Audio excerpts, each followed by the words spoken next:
It's been 6 years, and I still hear that sound. 3 slow knocks, like someone's still trapped down there. I told myself it was just echoes, maybe pipes. But when you've seen what we saw inside that school, you stop calling things coincidences. So don't skip this video, 'cause who knows? Maybe you've walked past a classroom like that too, and just didn't realize it yet. It's been 6 years since it happened, and I still can't walk into a school building without feeling that weight in my chest. I tell myself it wasn't supernatural, that it was just people, just the remnants of something ugly. But deep down, I know I'll never understand what I saw in that classroom, because some things aren't supposed to be left behind. It was the spring of 2020, right after the lockdown started. I was 23, out of work, and back in my hometown near Toledo, Ohio. Everything felt dead. Stores closed, streets empty, people avoiding each other. My childhood friend, Kevin, had started filming urban exploration videos for YouTube. He wasn't famous or anything, just one of those guys who went into old hospitals and factories with a flashlight and a GoPro. He asked if I wanted to tag along for a new video. Old Easton High, he said. They shut it down after that teacher went missing in '09. Whole place has been sealed off since. I remembered the school. It wasn't far from my grandparents' house. I was in middle school when that story hit the news. Mr. Heller, a history teacher, vanished after detention one afternoon. They never found him. The building was condemned a few years later, probably for asbestos or mold, but local kids said they still saw lights in the windows sometimes. I didn't believe any of that, so of course, I said yes. We met up around 10 p.m. Kevin brought 2 flashlights, a camera, and bolt cutters. Getting in wasn't hard. The side door by the gym had already been pried open by someone else. Inside, the air smelled stale and damp. Lockers were rusted, ceiling tiles sagged, and every step echoed like we were walking inside a hollow drum. Kevin filmed everything, narrating like a cheap documentary host. I followed behind, scanning old bulletin boards still plastered with faded flyers. Prom 2009, math club, vote for Tyler as class president. We wandered for about an hour before we found it. Room 31. The sign was still on the door. Mr. Heller, history. The door was locked, but Kevin smiled. That's why I brought these. He clipped the chain with the bolt cutters and pushed it open. Inside, it looked like time had stopped. Desks still lined the floor, papers scattered everywhere. The chalkboard was half covered with notes about World War II. And on the teacher's desk sat a small tape recorder, dusty, old, but intact. Kevin grinned. Dude, jackpot. He hit the play button. For a second, there was nothing but static. Then a voice, low, tired, maybe scared. If anyone finds this, don't go in the basement. Just don't. The tape clicked off. We both looked at each other. Kevin laughed nervously. Come on, that's probably just some urban explorer messing with people. But something about the way that voice trembled, it didn't sound fake. Kevin, of course, wanted to find the basement immediately. He said it would make a perfect ending for his video. We checked the floor plan posted near the hallway map.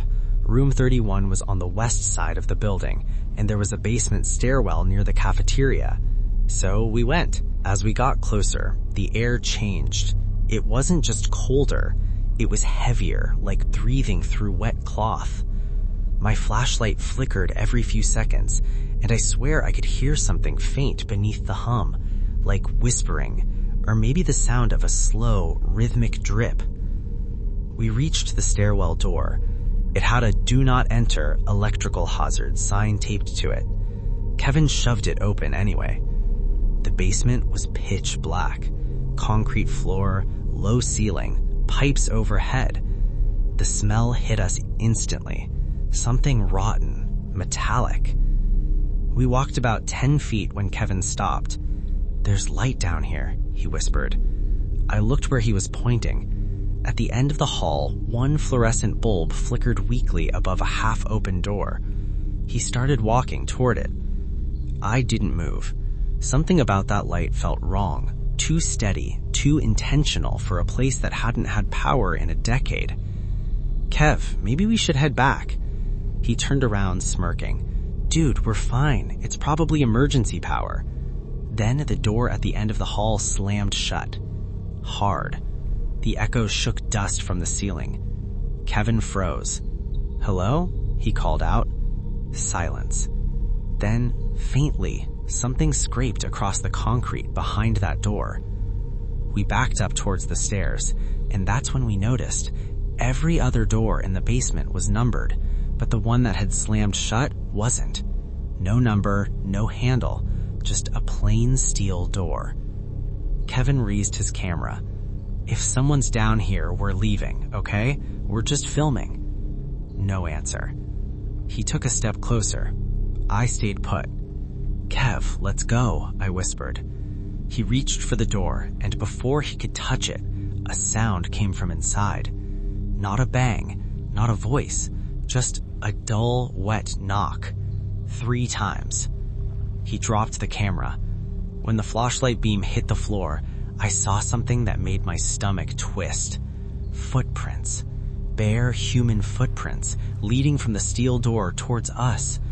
But there was nothing there. Kevin grabbed my arm, whispering, "We're leaving, now." We ran up the stairs without looking back. By the time we reached the main hall, both our flashlights were flickering like crazy. We stopped outside room 31 to catch our breath. And then I noticed something. The classroom door we'd left open was shut. I don't know why we didn't just leave. Maybe curiosity or disbelief. Kevin was convinced someone was pranking us. Another explorer, maybe a squatter. He turned the handle slowly. The door creaked open an inch. The first thing I saw was the tape recorder. It wasn't on the desk anymore. It was on the floor, near the middle of the room. The red light on it was blinking. It had recorded something. Kevin knelt and hit play. At first, we heard our own voices from a few minutes ago, the sound of us opening the door, laughing. Then silence. Then another voice. "You shouldn't be here." A whisper, hoarse, close to the mic. "He's still down there."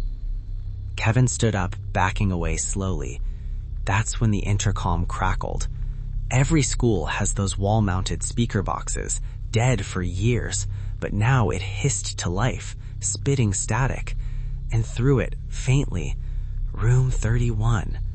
Just that, over and over, like a recording stuck on repeat. I could hear my own heartbeat in my ears. Kevin grabbed my wrist and bolted. We ran down the hall, past the gym, through the side door. The night air hit us like cold water. We didn't stop until we reached the car. Kevin never uploaded that video. When I asked him why, he said the footage was corrupted, half of it black screen, half static. He moved to Chicago a few months later. We don't talk much anymore. But last year, out of nowhere, I got a package. No return address. Inside was a single USB drive. The only file on it was an audio clip, distorted, muffled, but familiar. The same voice from that tape recorder. "If anyone finds this, don't go in the basement." But at the end, there was something new. They never left the classroom. I threw the drive away that night. A week later, I read a local news article.